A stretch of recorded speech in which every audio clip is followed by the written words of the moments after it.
Hello, everyone. Welcome back to an episode of Just Say Guay. I'm your host, George Guay. Today I'm joined by Noah Eagle, who is the radio voice of the Los Angeles Clippers. Noah, thanks for coming on the show. G squared, of course, man. Glad to be here. Glad you have me on, and let's have some fun. Yeah. So before we get going, how have you been these last, numerous months with the shutdown of the NBA? They bring back the bubble. And now there's a season coming around the corner. Training camps going for some teams. How you been? It's been a whirlwind, but I've been good. I've been staying productive, as I like to say, which is watching as much TV and movies as possible and crossing as much off my list. Staying productive in terms of broadcasting and basketball and the NBA and the Clippers for sure, and staying in tune with everything. I've been staying busy with a couple of things outside of that job as well. So I've been trying to do a variety of things, pick up a little bit of golf for the first time in my life. Since I live out in LA now, it's actually nice and I can actually go out and play. So yeah, I've been staying busy and I'm excited to get year 2 started. Yeah, I'm excited for the season as well. I know you're probably a lot more excited, and it's good you picked up a good hobby like golf. So let's backtrack a bit. When did you want to get into sports broadcasting? At what age? I'd say about 12 or so, somewhere around that range. I think that on some level, I always knew that I wanted to go into something that was performance based. It was something that came easy to me from a young age, and that was where I geared myself. But having somebody that I could see every day doing it, my dad, and he's done it before I was born, since I was an idea for him. And so seeing someone do it at a high level and knowing that it was possible and seeing what it took to get it done, I think that helped sway that decision, and it helped get me to that point of, okay, yeah, I think that this is something I could do and I would enjoy doing, and it would give me that sense of purpose while still fulfilling that sense of performance that I'd been looking for. So it blended all of the things I like together, and from about 12 or 13 years old on, I lasered in on it. That's an interesting story, and it's amazing how it all kind of came together. So were you always interested in basketball specifically, or were you kind of open to other sports, given that your father's on CBS for football and he does the basketball at the Nets? Was it all just basketball for you, or were you open to other things? Yeah, I would say basketball has always been my favorite sport. If I want to quote Curtis Blow or Bow Wow, depending on which rendition of the song Basketball you're a fan of, I'm always a Curtis Blow fan. I'm East Coast biased, even though I live out west now. All right, I'm getting kind of sidetracked, but either way, Curtis Blow, one of the greatest of all time. Yeah, basketball was always a passion of mine, the NBA especially. From a young age, I just took a liking to the sport, going to Nets games when I was young, especially when they acquired Jason Kidd, and they had Kidd and Kenyon Martin and Richard Jefferson, and a great team with Byron Scott at first, and then Lawrence Frank taking over as head coach. And then the full circle and the funny aspect of life is that Lawrence is one of my bosses now, as the president of basketball operations with the Clippers. And I knew him when I was 4 or 5 years old going forward. So that's always cool when you can reunite with somebody so many years later, where you've learned so much and experienced more, and it's still the same as it was 20 plus years ago. So that was, I would say, part of the reason and part of the contribution for my love of the game, my love of basketball. But I had love for many sports, and I was never tied down as saying I can only work in the NBA or I can only do X, Y, or Z. That was something that, especially when I got to college, that was advice that I got going in, was don't close yourself off to other opportunities or maybe other things that you might enjoy. And so I tried everything, any sport, any topic, anything, news, sports, entertainment, whatever it was, I wanted to try it and see if I liked it. And I figured I would just follow with whatever I loved. And that's happened to be a variety of things, a variety of sports and a variety of topics. Doesn't just have to be sports for me. I'd love to really do anything. And it goes back to that performance aspect that I fell in love with at an early age. Yeah, that's a good mentality to have. The more you do and the more you become better at it, the more doors are open. So, your father's a very well-achieved sports broadcaster. Can you talk about your relationship with him? How, it must have been very interesting how he's your biggest fan, but growing up also your biggest critic as well. Yeah, I mean, look, I'm extremely fortunate for so many reasons. And one of them is that I got to watch somebody who has excelled in this profession, but has done it the right way. So the hard work I saw behind the scenes, you see how the sausage is made behind the curtain. And when you peek behind it, you see, okay, if I want to do this, it's going to take an immense amount of work. He would spend, and still does, hours upon hours in his office. He almost locks himself into the corner of the house, and he just gets in the zone and preps for each game. And for him, especially in the middle of football and basketball season, the overlap, he might have 4 or 5 games in a week. There are times he's even had 6 or 7 games, and all consecutively in 6 or 7 days. And so when that's the case, I saw him working days ahead of time, even weeks ahead of time, to make sure that he was giving himself enough of a leash that it wasn't going to catch up to him. And so seeing that and knowing that that was going to be a case was huge for me. I almost learned it through osmosis of just being around and every single day, the meticulous notes that he put down on his boards. So that was already one, and I'm fortunate to just be around it. But when I say he did it the right way, it was how he treated everybody. And I think that's what rubbed off on me the most. Was he's so well liked around the business, because no matter your position, no matter how many times that he's spoken to you, whatever it is, he treats everybody with the same level of respect, the same sense of humor that he has, no matter the person. It's all part of the job as well. And I think that was the most important thing that he passed to me. He's always told me, and he showed it to me. And so, yeah, he was one of my biggest fans. He's one of my best friends, if you will, in the world, along with being a father figure and a role model. And I think that's exactly it, the role model factor. He showed me what it took to get to the next level, and I'll greatly appreciate that for the rest of my career and certainly the rest of my life. And that doesn't just apply to broadcasting, that applies to how I live my life as well. So I couldn't ask for much more out of him, out of my mom, out of anybody. Yeah, it's amazing how good of a person he is, and it's very impressive how he can do 2 sports and balance it out. Some people can't even do one, and he really makes it work. So before your time in LA, you were at Syracuse University. You can't say enough good things about that broadcast journalism program. It's #1 in the country. I have a friend that went to Syracuse and talks about it all the time and can't say enough good things. Can you talk about your time there? Yeah, it was incredible. I mean, there's a reason that Syracuse is ranked as highly as it is when it comes to this and broadcasting. And it's not just the broadcasting on TV or radio, but even the print side of things. Everything they do is first class. And I actually didn't think I was going to go there, because initially I think my thought process was, when I was starting to look for, okay, what's my next chapter? What is this college experience that I want? What do I want to get out of it? I knew in the back of my head that my parents met at Syracuse. My dad was a pretty well-known figure in Syracuse broadcasting and around the campus. And I knew that if I went there, that was going to be following me, and my name would follow me. And part of me in high school wanted a fresh start and wanted to go somewhere where I could carve my own path without having to worry about what had come before me on that same campus. And I think a couple things happened. So I visited Syracuse the first time with my mom, and we left. And I don't know, 15 minutes into our drive home, she looked at me and said, "Okay, what'd you think?" And I said, "Can't go here. I don't think I can do it." She said, "Really?" I said, "Yeah, I just don't know if it's going to work for me." She said, "Okay, well, let's look around. Let's look at other schools." So that's exactly what we did. Looked at Maryland, looked at Miami. We went all the way to Los Angeles, looked at UCLA and USC. And after looking at all of these other schools and applying to other schools and whatnot, and I was very early in my application process. I applied to a lot, almost, I think, before I started my senior year.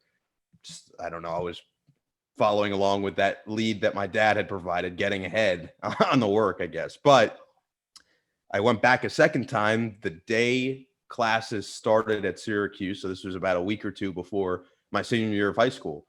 And the second tour, after knowledge of all these other spots that I had seen, I think it was knowing and being able to compare and stack it up against each other. Same deal. 15 minutes into our drive home, my mom looked at me and said, "Okay, what do you think this time?" And I said, "I think I'm going to apply early decision." And that's what I did.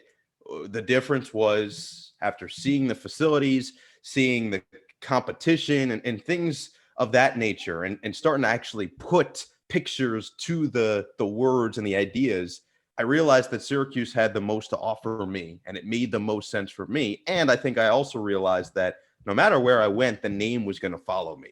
So I was going to have to carve my own path no matter what, no matter where I went. And so Syracuse made by far the most sense. And it was definitely 100% the right decision for me. I loved my 4 years there. The professors were incredible. The classmates that I had were fantastic. And I think that when people ask me, well, what's the difference at Syracuse versus other programs? I think that's probably one of the biggest ones is, you're going to go up. And I say that almost with air quotes and say it lightly, because you're not in competition really. It's a friendly competition in terms of, okay, you want to make sure you're putting yourself at the top spot in the best position to get the best assignments, but you know that the person to your right and to your left is really good and is there for the same exact reason. And they're going to be just as, if not more motivated as you to do the same thing. And so with that in the back of your mind, you have to put your best foot forward every time that you get an opportunity to be on the radio, to be on TV, to be on social media, whatever it is. And so knowing that, and knowing that I had to be at my best all the time, certainly pushed me to get even better than maybe if I had gone elsewhere. And that's not to take away from other programs, because there are programs across the country now, like, you can't go wrong. And I always tell people that it's not about as much where you go, it's what you do once you get there. It's what you make of the program. And I always felt like I made the most out of my opportunities at Syracuse. A lot of kids who go there do, and that's what makes it so special. Yeah, it's amazing how the college process works, and it certainly worked out for you. Syracuse is such a great school. So, obviously coming out of college, you end up in LA with the Clippers. I want to ask, was there other teams or places that you were considering going? It was a unique circumstance. Honestly, I would say I didn't expect it to happen. It's not like I had this out. It more so just happened. And I learned that in this business, that can be the case from time to time. Basically, how it all came together was I had a professor at Syracuse. Her name's Olivia Stomsky. She actually runs the sports media program at Syracuse University, and recently was in the business, still is somewhat active in the business as producer, director, etc. And a lot of the work she did was here on the West Coast, and lived out in Los Angeles and had a lot of contacts out here as well. And so what happened was that one of the people she had worked with in the past had reached out to her and said, hey, look, the Clippers are looking to replace Ralph Lawler, who's retiring, the TV broadcaster of 40 years with the Clippers. It was his final season a couple years ago, and they said, we're trying to just give them as many of a wide variety, a wide net of candidates and different backgrounds, different experience levels, etc. And so he said, do you have anybody, or do you have a few names that you think would be able to handle right out of school that level of job or assignment? And so I happen to be just one of, it wasn't just me. She just happened to put my name as part of the list that she sent back. And she didn't tell me any of this. What she did tell me was, hey, somebody is interested. Can you please send me your basketball reel, or put together a reel of your best basketball work? And I said, okay. Care to share anything else? She said, I don't want to tell you anything. Just give me what you got. I said, okay, yeah, no problem. So spent the week, put together a reel, sent it to her. And I don't know, 2-3 weeks go by. She says, hey, can you send me a resume and a bio? I said, okay. Another now 4, 5, 6 weeks go by. I heard nothing. So I just assumed, all right, nothing happened. Nothing came of it. We'll move on to the next. This is about now into April of my senior year. And I had decided that going into senior year, I really didn't want to focus too hard on the job search until late into the second semester. I wanted to enjoy my senior year, and then I would put that focus forward. And so right around the time that I had intended on doing so, which was right after the NCAA tournament when we had lost in the first round to Baylor and flew back from Salt Lake City to Syracuse, I was driving on a Monday night to do a radio show that I had been doing once a week on Monday nights called The Student Section. And it was a college sports show, and I was on my way there. It was like an 8-minute drive, and minute 2, my car lights up and it's a LA number that I didn't have and I had never seen. And so I answered it. And on the other side, I hear, "Hello, is this Noah?" I said, "Yeah." You go, "Hi, this is Nick Davis from Fox Sports West Prime Ticket. And as I'm sure you're aware, we're looking to replace Ralph Lawler with the Clippers." I'm thinking like, "Yeah, okay. So," and he's like, "Well, we'd like to fly you out to LA, interview you, and audition you." And I said, "Am I being punked? What is this? I didn't expect any of that."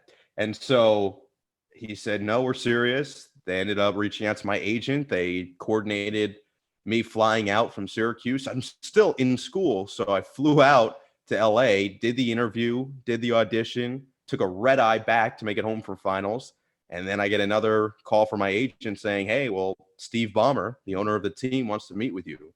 And so the following week, I flew out to Seattle. So cross country, I did basically 3 straight trips going cross country. And the Syracuse airport's not very large. The gate attendant, the gate check-in guy, knew me by the 3rd flight. And then I took another flight like 2 weeks later to Chicago. He saw me again. This guy thought that I had to have been some like high-powered businessman or something. He's like, "What is this kid doing?" But I just happened to get a lot of frequent flyer miles, and the interviews luckily went well, and the rest was, as they say, is history. So I didn't necessarily go after this. I wasn't even in that mode, in that mindset of, okay, let me go find a new job now. And so, no, to answer your question, this is kind of how it just happened. It's an incredible story, and it's amazing how people in college, especially the professors and head of the departments, they're all there to help you. Yes. Including, that's a big case that your story. So let's get to the Clippers. Obviously, in the bubble, they had the tough series loss against Denver. Clippers was one of the teams that I tracked a lot this year. I saw that there were a lot of players in and out of the lineup, some injuries. Do you think the biggest factor was that this unit didn't play together many games and that cohesiveness wasn't there? Yeah, I think that was definitely one of the biggest reasons for sure. The talent was so apparent, and we saw it every night. Anytime they had an opportunity, it was on full display. And so when you have Kawhi Leonard and Paul George, 2 arguably top 10 players in the league, certainly when they're playing at their peak, and you've got guys like Lou Williams and Montrezl Harrell and Pat Beverly and Landry Shamet, and then you add Marcus Morris and JaMychal Green. I mean, we thought for sure, and I'd say most people would have agreed that on paper, that's the most talented team in the league. And that helped anchor them to 49 wins in 72 games, which, despite playing 10 fewer games in the regular season, was still 6th most in terms of wins in a single season in franchise history. It was still, I think, 4th best in terms of winning percentage. So their season was incredibly successful through the regular season, and they tied, at least with Golden State, for the most starting lineups in the league. And so it was a bummer, I would say, because just before the league got shut down, the Clippers were playing arguably the best basketball in the NBA, or one of the best teams based on their performance in 7, 8, 9, 10 straight games. They were, I think they only lost 2 games after the All-Star break, and one of them was against the Lakers in a very closely contested Sunday afternoon game. So going into that shutdown, I think we all felt, hey, this team has started to get some continuity on the court together. They've played together. At that point, they had only lost 1 game when entirely healthy, and that was that Laker game just before the shutdown. So we felt good going into that. And then what happened was, when we got to the bubble, a couple guys had some family issues, some untimely deaths in the family or for loved ones. And so it, just as it did in the beginning of the season, they weren't there for the quote unquote second training camp. And so they couldn't regain that chemistry that they had built leading into the shutdown. So I'd say that was right at the top of the list of one of the things that impacted this team 100%, was the fact that they didn't have enough time compared to a lot of the other teams, and more so leading into that bubble. If everybody had been there to start the bubble, things might have been different. Yeah, so it'll definitely be interesting as the season, starts and what this team does. So someone that struggled in the bubble, I think, mentally and on the stat sheet, was Paul George. I think people have made a lot of noise about him this offseason in the wrong way. Some games he really played like to his potential, and some games he just had a tough time. What are you expecting out of him this season with this adversity that people have a certain perception of him? Yeah, George, we're talking George and Paul George now. I'm going to confuse myself. But PG, it's funny because he had a couple rough games against Dallas. There was no denying that. And he was the first to admit it. But actually, in that Denver series, aside from game 7, which everybody on the team struggled, he played very well. He was one of the best players for the team in games 5 and 6, which were closeout games. He had 33 and 27 on an efficient shooting night. So PG actually put it together for when they needed him to put it together, aside again from game 7. And that was really on everybody. I would expect Paul to have a very solid season. I think that with Tyronn Lue as the head coach, he's going to put him in positions to really flourish in his offense. And we've seen that in the past and what Tyronn has been able to do in Cleveland with Kyrie Irving and Kevin Love and LeBron and putting them all in comfortable positions, despite having to share the ball out on the floor. And they really all excelled in their roles under Coach Lue. And I think that's going to be the case with a lot of players this year. And from the mental side of things, bringing in a lot of guys with this coaching staff this year, aside from Coach Lue, guys like Chauncey Billups, who has been battle tested in the finals MVP, Kenny Atkinson, who from a player development standpoint is the very top of the league. He's the cream of the crop, consider the best player development coach in the NBA, and he can help with that mental side of things. Dan Craig, coming from Miami, and that culture and the defensive toughness that he brings. And so a lot of it was going to come with, all right, some changes behind, some changes with the bench, some changes with the offense. But I expect Paul to really have a bounce back year. And the other thing that I think a lot of people forget with him last year is he played pretty much all season not fully healthy. He came into the season after double shoulder surgery, and then he had a hamstring issue that nagged him through the majority of the regular season. He was mostly healthy in the bubble, but I think this is now a much better litmus test for Paul coming off of that final year in OKC, where you're third in MVP voting and Defensive Player of the Year voting, first team All NBA, first team All Defense. He had the full offseason now to really get back into that shape and hit the ground running, as opposed to almost falling in midway through as he did last year. Yeah, I'm really excited. Ever since Paul George came into the NBA, we saw when he's at 100%, whether it's Indiana or OKC, he can really be one of the top players in the league, and I really hope to see that happen. So obviously Montrezl Harrell switches locker rooms in Staples Center.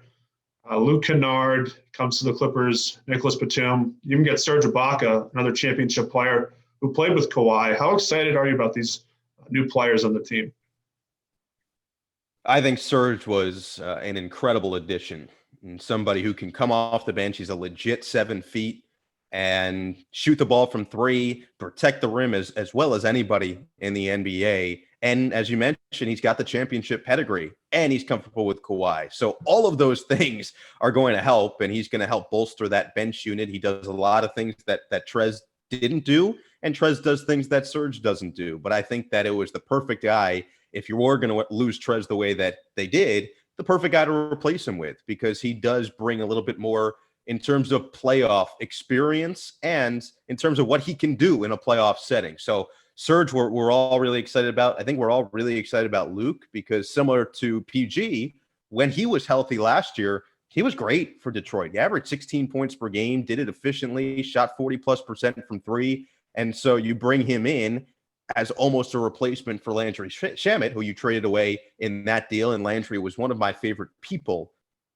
on the team, not just players, but people. Him and Rodney Magruder, both of them were traded on draft day. Both of them are two of the nicest guys that you'll come across. So for me, on a personal level, I was bummed, but I understood what Lawrence Frank is looking to do. He also got 4 second-round picks in that deal to come with Luke Kennard. And so what I think Kennard's going to provide, and what it sounds like they want to use him in this type of role, is, one, he's immediate shooting off the bench, which is great, and he can score in a hurry. But 2, he can handle the ball. He's a good pick and roll ball handler. He makes good decisions. He can pass the ball pretty effectively. So he provides a little bit more in terms of that bench scoring and bench lift than maybe Landry did last year. And it was an off year for Landry, and I expect him to really play well for the Brooklyn Nets this season.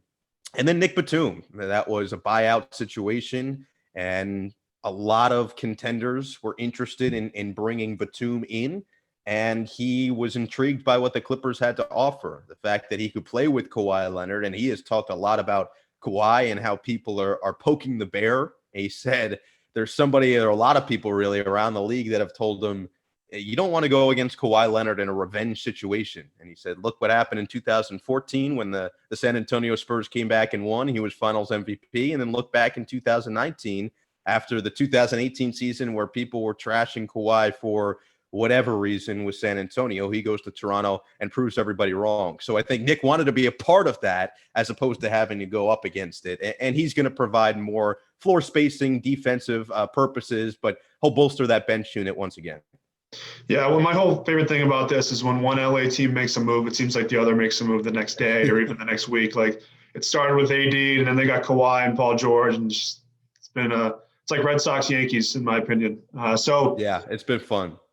Yeah. So last question. We've grown up in the NBA where when we were young, the stars really played with one team their whole prime or even career. We saw Dirk, and Kobe, and Tim Duncan. A lot of guys played with one team in their prime, not necessarily their whole career, but, Paul Pierce in Boston. What are your thoughts on James Harden? Where do you think he'll end up? And do you think those days of career-lasting loyalty are over? Yeah, I mean, it's funny because even James, he was drafted by Oklahoma City, and they decided they didn't want to pay him at the time. They didn't foresee that the cap was going to spike, and they would have been able to retain him if they had actually just signed him to the deal that he had signed with Houston. Still one of my favorite what ifs, if not my favorite what if, of what if Oklahoma City had kept that core together with KD, Harden, Russell Westbrook, and Ibaka. I mean, it's insane the embarrassment of riches that Sam Presti put together for the Thunder. But yeah, I think James is one of the most talented offensive players that we've ever seen at the NBA level. He has figured out how to manipulate the rules to his advantage, and I commend him for it. He's one of my favorite players to watch. He's definitely one of my favorite players to broadcast because you never know what's going to happen. At any given moment, he could do something spectacular with a step back or a crossover or some ridiculous circus shot in the lane. It's incredible to watch him live. And so that's how I'm going to remember him regardless. I would say he is, in his mind, he doesn't believe that Houston has the tools anymore to compete for a championship. At least I don't have any inside information. I haven't talked to anybody, but at least from the outside looking in, that's what it appears to be. And that's what he's talked about. And that's understandable. I mean, think about all the guys who in their careers came close but never won a ring, and what they did as they were exiting their primes to try to ensure that they would.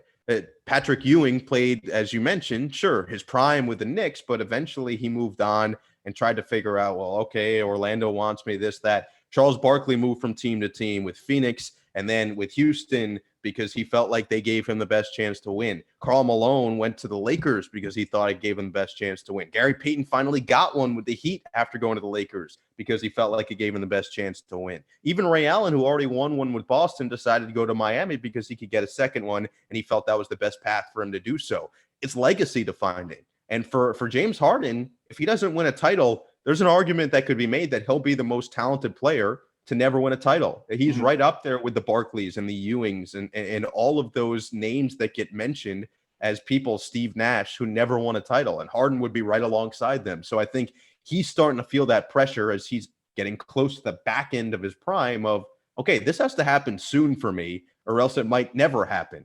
And I think that's where a lot of this is stemming from. But it's far from over. If you remember, Jason Kidd didn't win a title with Dallas until 2011. Took him, I think, maybe 17 years in the league or close to it, 15, 16. I think he was 37 at the time, but he has an NBA championship to his name. So it doesn't matter when it happens, but I think James is starting to realize that it's got to happen at least somewhat soon for him, or he has to be put in a position where it's at least still possible, and he doesn't feel that way in Houston. Yeah, it seems like it's definitely going to be either Philly or Brooklyn if he leaves. But Noah, thanks for coming on my show, and we'll see what happens with this season. I can't wait. I'm super excited. Love NBA basketball. Thank you for having me, man. It was fun, and we'll do it again soon. Yep. Have a good one.